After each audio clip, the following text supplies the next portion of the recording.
December 16th, 1944. Dawn over the frozen forests near Monet, Germany.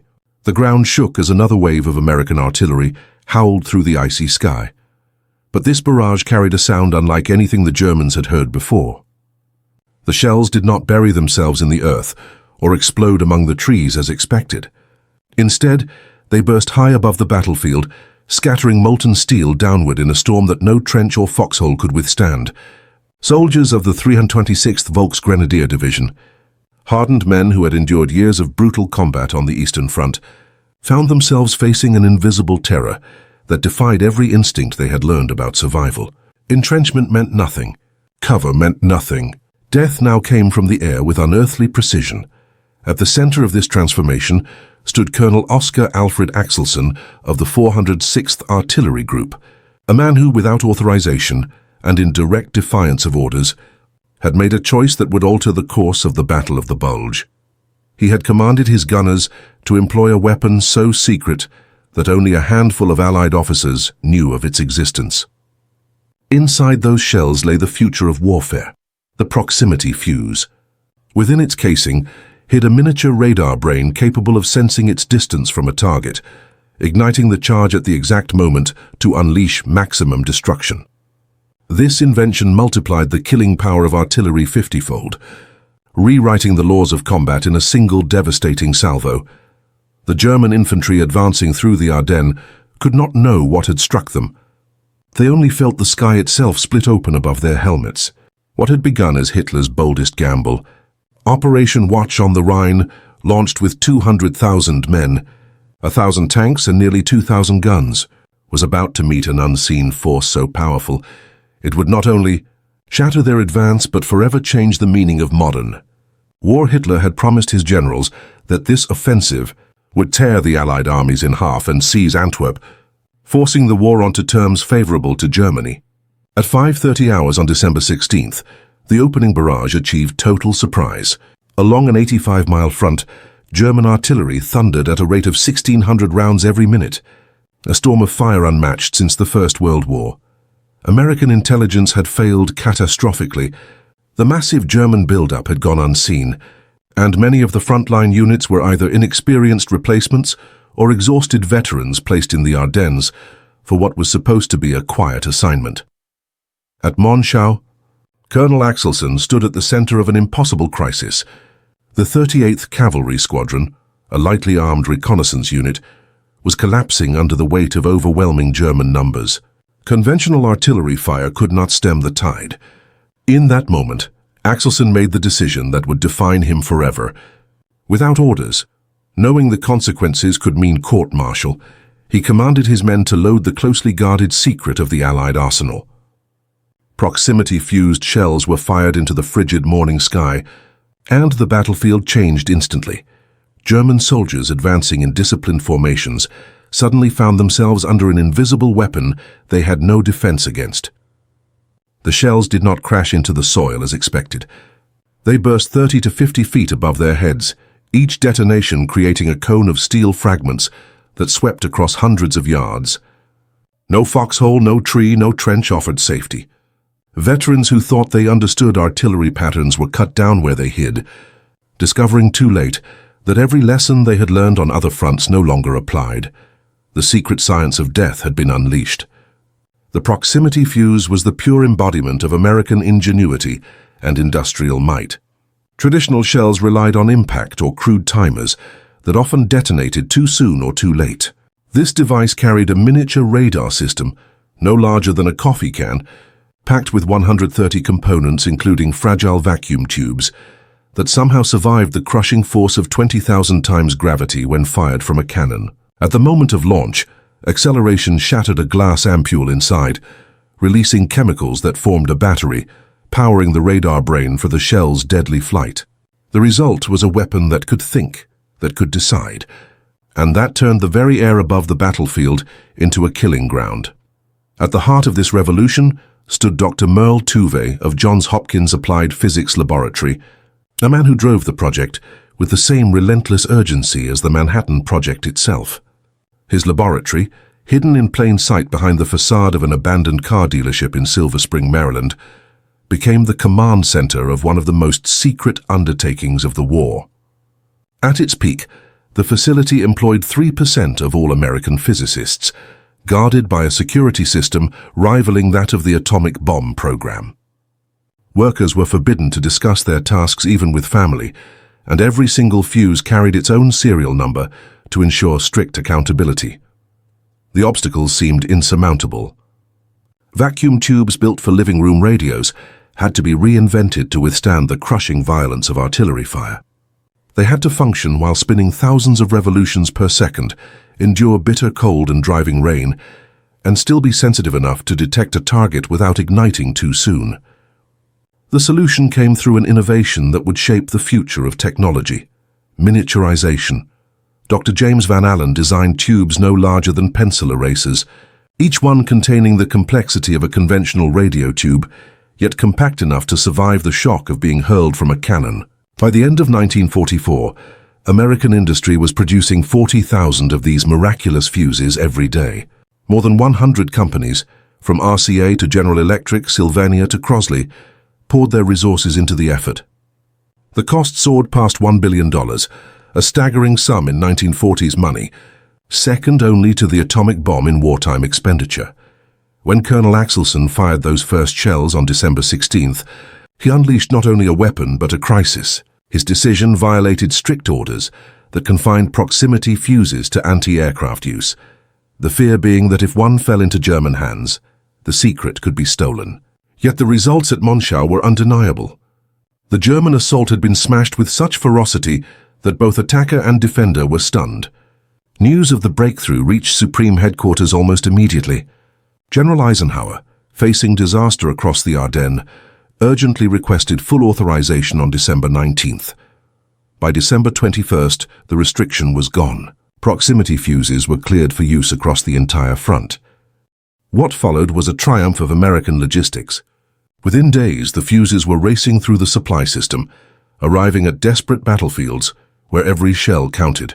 The 463rd Parachute Field Artillery Battalion at Bastogne received their first allotment, just as the German ring tightened around the town. The 420th Armored Field Artillery Battalion, firing from their M7 Priest self-propelled howitzers, used them to shatter attacks from the northwest. South of Bastogne, the 969th Field Artillery Battalion, an African-American unit under Lieutenant Colonel Hubert D. Barnes, employed them with devastating precision.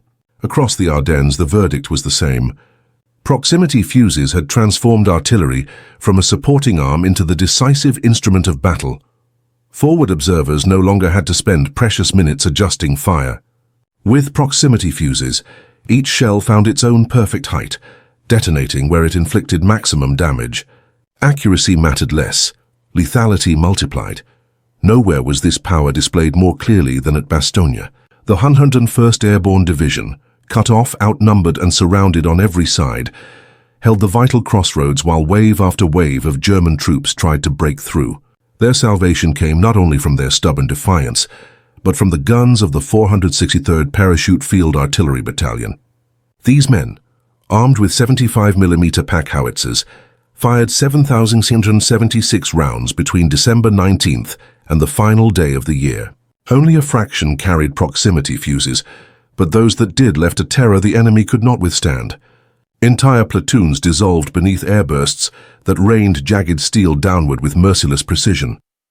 On December 22nd, just hours after General McAuliffe's legendary one-word reply to a German demand for surrender, that defiance was given brutal weight. German infantry advancing across snow-swept fields in tight formations were suddenly caught in the open. Overhead, the fuses ignited in sequence, weaving a curtain of fire that erased all cover. Soldiers who had believed they could break the American ring collapsed before they ever reached the lines. At the same time, the African-American gunners of the 969th Field Artillery Battalion unleashed their 155mm howitzers, each shell exploding 50 feet above the frozen ground. The effect was devastating. Survivors later admitted that German assaults often disintegrated before contact was made, shattered by a force they could neither predict nor endure. The most chilling demonstration came days later at the Sauer River near Echternach, December 25th and 26th. Patton's Third Army was driving north to break the siege when a German battalion attempted a crossing under cover of darkness and fog. They believed themselves invisible. Under normal conditions, American gunners would have needed precious time to adjust their fire, but proximity fuses required no such refinement. Shells burst in the sky above the icy river, trapping the enemy between steel and water. Patton himself watched the carnage and later wrote in his memoirs, "We caught a German battalion crossing the Sauer. The shells burst in the air above them. They had nowhere to run. The river behind, our fire above. When it ended, we counted 702 bodies. 702, a figure recorded with clinical precision, a battalion erased in minutes by a weapon that had rendered cover, concealment, and courage irrelevant. The mathematics of war had been rewritten, and at the Sauer River the numbers spoke for themselves. The psychological shock swept through German ranks like wildfire. Units ordered to attempt river crossings simply refused, knowing what awaited them. Fear itself had become a weapon. Cas soldiers recognized that neither concealment nor courage could protect them from destruction falling from the sky. Nowhere was this more evident than in the forests of the Ardennes. The Germans had trusted those woods for cover, believing the dense canopy and tangled roots gave them an advantage.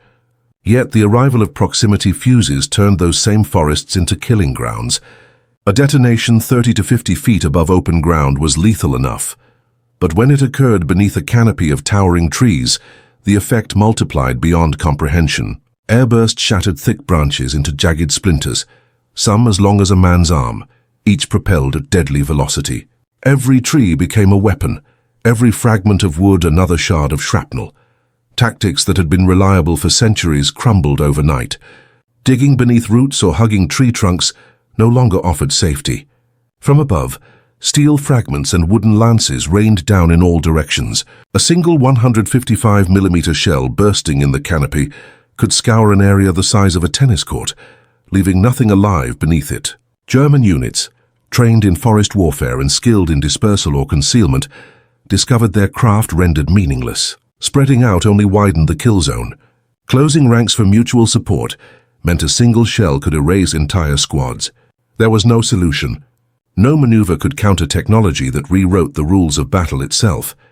To soldiers on both sides, the weapon seemed like something torn from the pages of science fiction.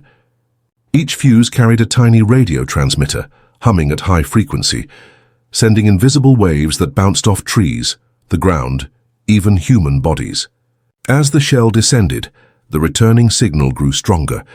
When it reached a precise threshold corresponding to the perfect height, an internal switch released the explosion. For this to work, the delicate electronics had to endure forces no human body could survive. Launched from the barrel, the fuse was slammed with 20,000 times the pull of Earth's gravity. Spun at blistering rotational speeds, blasted through temperatures of 3,000 degrees inside the gun, and plunged into freezing air at the peak of its arc. Somehow, through careful design and protective cushioning, the fragile vacuum tubes endured. Against every expectation, they worked with more than 80% reliability, delivering death from above with terrifying certainty. The science of destruction had been refined through months of relentless testing at the Aberdeen Proving Ground. For the standard 105mm howitzer, 30 feet proved to be the perfect burst height. For the heavier 155mm guns, 50 feet produced unmatched killing power. And for the rare 240mm giants, the optimal detonation soared beyond 70 feet, each shell capable of scouring entire grid squares of enemy positions. The results were clear. Proximity fuses multiplied lethality 5 to 10 times over conventional fire, with lethal fragments spreading across an area 50 times greater than before. The impact was just as revolutionary in the skies. Against the terror of the V-1 flying bomb, traditional gunners achieved only meager results. Yet within weeks of introducing proximity fuses, success rates in shooting them down leapt from 17% to 79%. A weapon once nearly unstoppable now fell from the sky with regularity. For Germany, the consequences of misunderstanding this weapon proved disastrous. In December 1944, during the chaos of the Ardennes offensive, Wehrmacht forces captured nearly 20,000 proximity-fused shells from an American depot. It should have been an intelligence treasure capable of altering the war. Instead, German specialists studied the devices and declared them frauds. To their eyes, the presence of vacuum tubes inside an artillery shell was absurd. No instrument that delicate could survive the violence of firing. They convinced themselves that the visible parts were decoys, hiding some imaginary magnetic trigger or other trick. The truth lay before them, but disbelief blinded them. The tragedy of this failure ran even deeper. Before the war, Germany had been ahead. Rheinmetall-Borsig and AG Berlin had working proximity fuse prototypes as early as 1940. Yet, Hitler's rigid decree that no project requiring more than 6 months to reach production would be pursued killed the program before it could mature. Ironically, German engineers had already developed electrostatic fuses using changes in electrical capacitance, achieving 95% reliability in testing. Had development continued, the Reich might have fielded its own proximity fuses years earlier, perhaps even by 1941. Instead, blinded by arrogance and paralyzed by short-sighted leadership, they dismissed the very invention that now tore their armies. A part Hermann Göring would later confess under interrogation that Germany's own proximity fuse program was only months away from production when the war collapsed. But by then, the weapon was already rewriting the battlefield. The Christmas catastrophe. December 25, 1944 brought no pause, no truce, no mercy. German units, hoping to use Christmas for resupply and reorganization, instead found themselves under a storm of steel. Proximity fuses did not respect holidays. Field kitchens, supply convoys, and reserve troops were ripped apart by sudden, unseen fire. The 420th Armored Field Artillery Battalion alone poured out more than 1,000 rounds that day, most armed with the revolutionary fuse. Their M7 Priest self-propelled howitzers blanketed entire assembly areas in overlapping waves of destruction. The effect was unprecedented. For centuries, soldiers had relied on weather, nightfall, and cloud cover to shield their movements. Allied aircraft could not see through fog. Observers could not adjust fire in darkness, but proximity fuses rendered those sanctuaries useless. Even in the blackest night, even in snowstorms and rain, shells detonated overhead with terrifying accuracy. Death had become a 24-hour presence. German soldiers spoke of living in constant dread.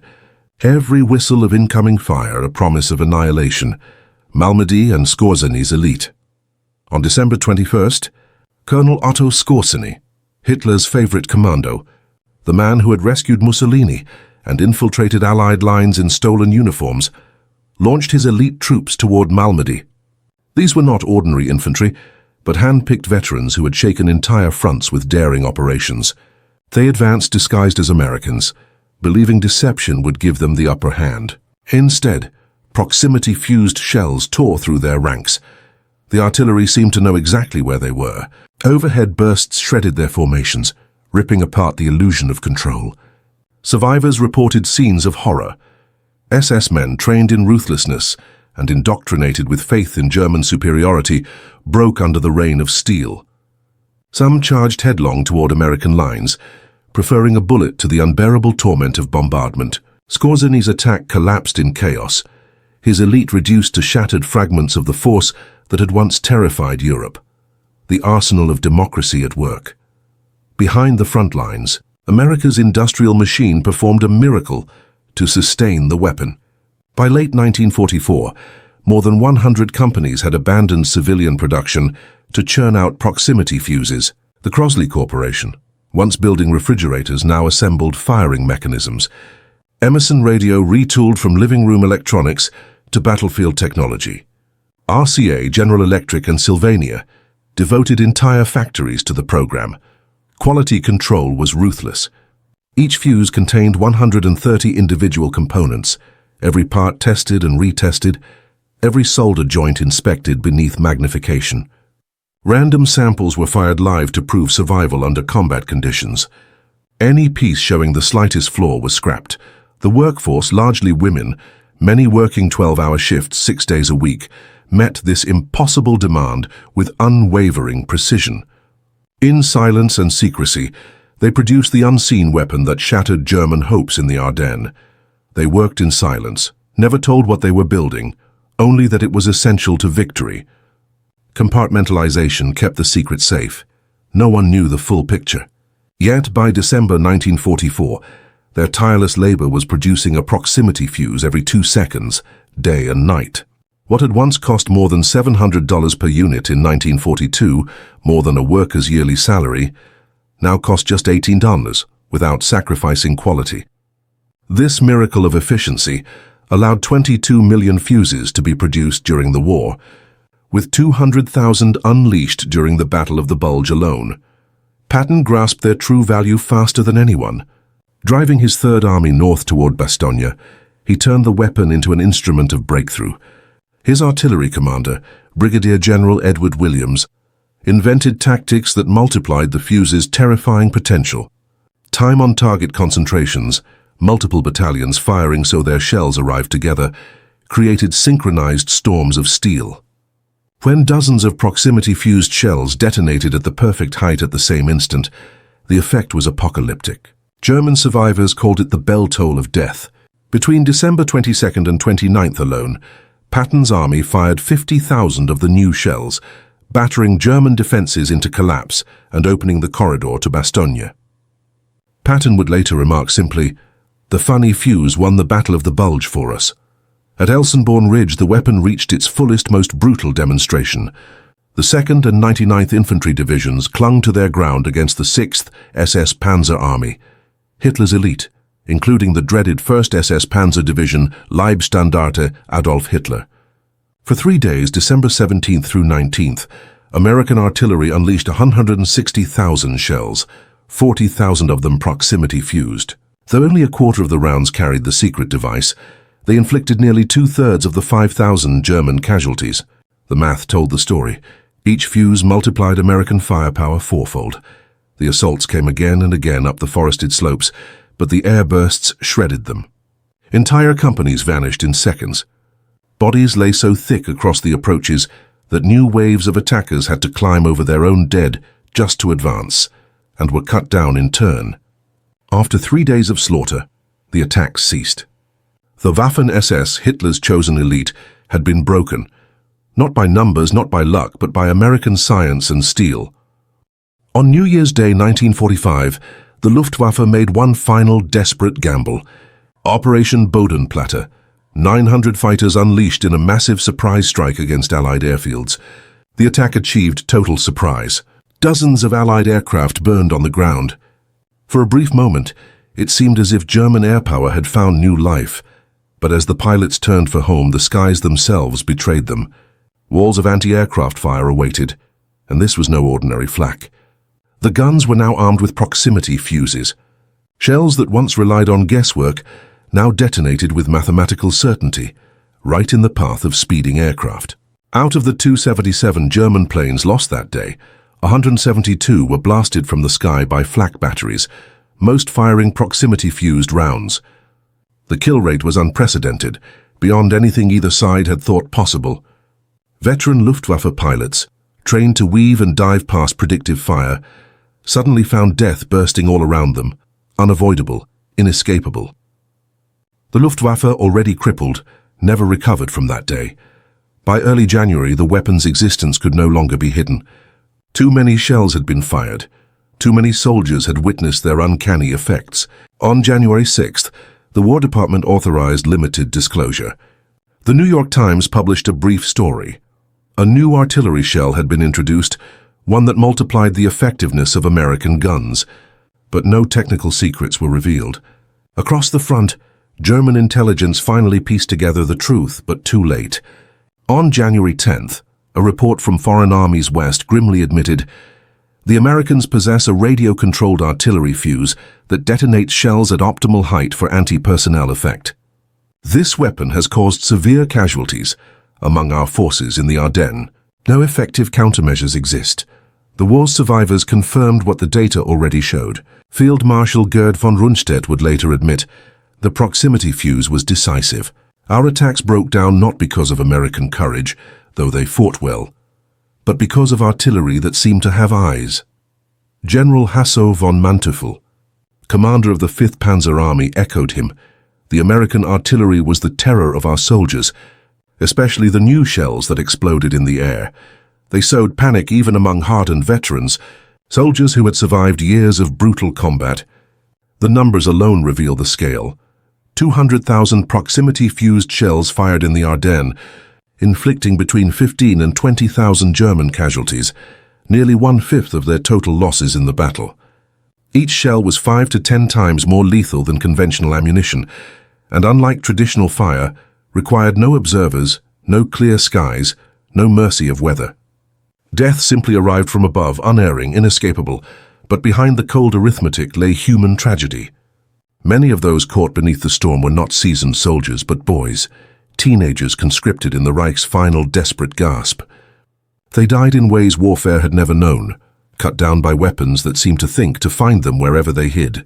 And the price was not paid by Germans alone.